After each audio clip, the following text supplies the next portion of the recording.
ಮುಖ್ಯಮಂತ್ರಿನೇ ಕೇಳಬೇಕಾಗಲ್ಲ, ಯಾಕೆ ಅಲ್ಲ, ಅವ್ರನ್ನೇ ಕೇಳಬೇಕು, ನೀವು ಮುಖ್ಯಮಂತ್ರಿಗಳನ್ನೇ ಕೇಳಬೇಕು, ಯಾಕೆ ಈ ವಿಚಾರ ಹೇಳಿದ್ರಿ ಅಂತ ಹೇಳ್ಬಿಟ್ಟು. ಇಲ್ಲಿ ಬಲಾಬಲ ಪ್ರದರ್ಶನ ಮಾಡುವಂತ ವ್ಯಕ್ತಿತ್ವ ಶಿವಕುಮಾರ್ದಿಲ್ಲ. ಶಿವಕುಮಾರು ಕಾಂಗ್ರೆಸ್ ಪಕ್ಷದ ಒಬ್ಬ ಪ್ರಾಮಾಣಿಕ ಕಾರ್ಯಕರ್ತರು, ಪಕ್ಷದ ವರಿಷ್ಠರ ನಾಯಕತ್ವದಕ್ಕೆ ಗೌರವ ಕೊಡ್ತಕ್ಕಂಥ ಒಂದು ವ್ಯಕ್ತಿತ್ವವನ್ನು ಇಟ್ಕೊಂಡಿರ್ತಕ್ಕಂಥವ್ರು, ಪಕ್ಷದ ಕೆಳಗಡೆ ಕೆಲಸ ಮಾಡ್ತಾ ಇರ್ತಕ್ಕಂಥವ್ರು, ಅವರು ಬೇರೆಯವರಿಗೆ ಮಾರ್ಗದರ್ಶಕರಾಗಿ ಕೆಲಸ ಮಾಡಬೇಕಾದಂಥವ್ರು. ಆ ನಿಟ್ಟಿನಲ್ಲಿ ಅವರು ಕೆಲಸ ಮಾಡ್ತಾ ಇದ್ದಾರೆ.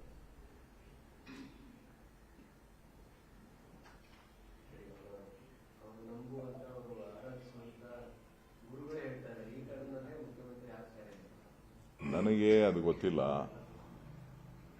ಭವಿಷ್ಯ ಎಲ್ರಿಗೂ ಒಬ್ಬೊಬ್ರು ಮುಖ್ಯಮಂತ್ರಿ ಆಗಬೇಕು ಅಂತ ಆಸೆ ಇರ್ತದೆ.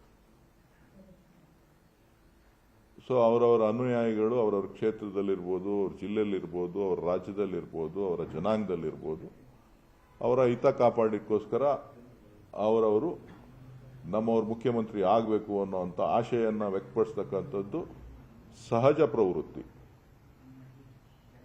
ಅದು ಇವತ್ತಿನ ಕಾಲದಿಂದ ಅಲ್ಲ, ಪ್ರತಿಯೊಂದು ಅವಧಿನಲ್ಲೂ ಕೂಡ ನಮ್ಮವ್ರು ಯಾರ ಒಬ್ರು ಮುಖ್ಯಮಂತ್ರಿ ಆಗಲಿ ಅಂತಕ್ಕಂಥ ಆಶಯಗಳನ್ನು ವ್ಯಕ್ತಪಡಿಸ್ತಕ್ಕಂಥದ್ದು ಹಿಂದ್ಲಿಂದನೂ ನಡ್ಕೊಂಡು ಬಂದಿದೆ. ಅದು ರಾಜಕಾರಣದಲ್ಲಿ ಸರ್ವೇ ಸಾಮಾನ್ಯ. ಸೊ ಯಾರು ರಾಜಕಾರಣದಲ್ಲಿ ಇಲ್ಲ ಅಂತ ಹೇಳಲಿಕ್ಕೆ ಸಾಧ್ಯ ಇಲ್ಲ.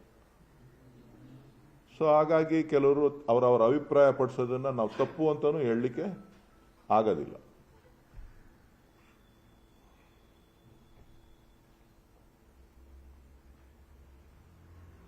ಇನ್ನೇನು ಹೇಳಿ.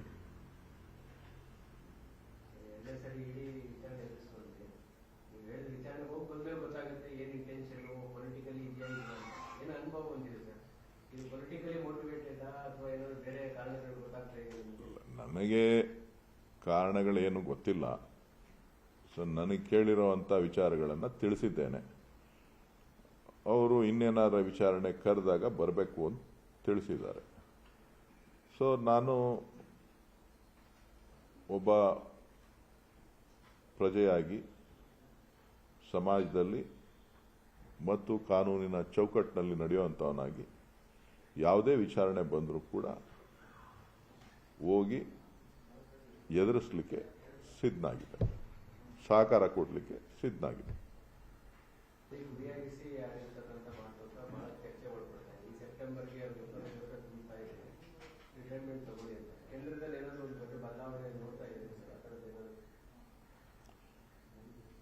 ನಾನಾಗಲೇ ಹೇಳಿದ್ನಲ್ಲ, ಯಾವುದಕ್ಕೂ ರಾಜಕಾರಣದಲ್ಲಿ ನಿವೃತ್ತಿ ಇಲ್ಲ ಅಂತ.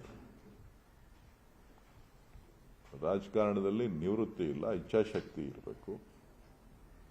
ಜೊತೆಗೆ ಅವರವ್ರು ಹಾಕೊಂಡಿರ್ತಕ್ಕಂಥ ಲಕ್ಷ್ಮಣ ರೇಖೆಗಳು, ಅವರೇ ಹಾಕೊಂಡಿರ್ತಕ್ಕಂಥ ಲಕ್ಷ್ಮಣ ರೇಖೆಗಳನ್ನು ದಾಟೋದು ಹೇಗೆ ಅನ್ನೋದು ಕೂಡ ಬಹಳ ಮುಖ್ಯ ಆಗ್ತದೆ. ಸೊ ಅವರು ಇನ್ನೊಬ್ಬರಿಗೆ ಮಾರ್ಗದರ್ಶಕರಾಗಿರ್ಬೇಕು. ಯಾವರೇ ಒಬ್ಬರು ನಾಯಕರಾದಂಥವರು, ನಾಯಕತ್ವವನ್ನು ವಹಿಸ್ಕೊಂಡಂಥವರು ಮತ್ತೊಬ್ಬರಿಗೆ ಮಾರ್ಗದರ್ಶಕರಾಗಿರಬೇಕು ಅಂತ ಅಂದಾಗ ಅವರು ಶಾಶ್ವತವಾಗಿ ಉಳಿತಾರೆ.